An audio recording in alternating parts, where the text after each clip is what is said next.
probably currently an analyst at the Central Intelligence Agency in Washington, D.C. Probably sitting in a cubicle at the Pentagon in Washington, D.C.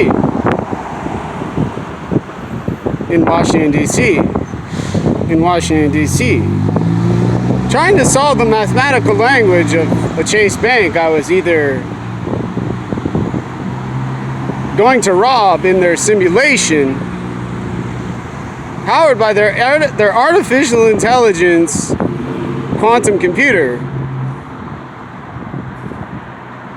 yelling and screaming at some food they were given and provided, probably for the last 2 years, trying to keep track of some dinosaur with the gray brain and a purple heart. But every time they look up on their radar screen, all they see is the Chase Bank, and they can't solve the numbers with the money and keep track of all the end of files. They're so ready to scream and yell at their laptop, they're yelling at their computer and they're screaming at energy.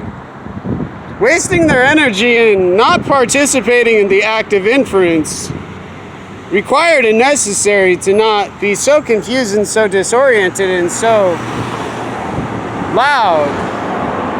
You wake the cartel and you wake the mafia and you wake the gangsters who sell the meth, the fentanyl, and the heroin. When they're not staring at me about sex trafficking I talk about, so obvious I couldn't say it any other way than why did they stare and why do they observe and why do they watch and why do they listen and why do they want to feel so much of what I have to offer when I say, leave me alone. However, when they drive away and they drive away and they leave me alone, there's an analyst freaked out again. There's an end.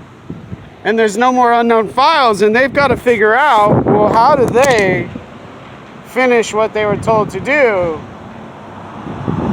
Staring at the end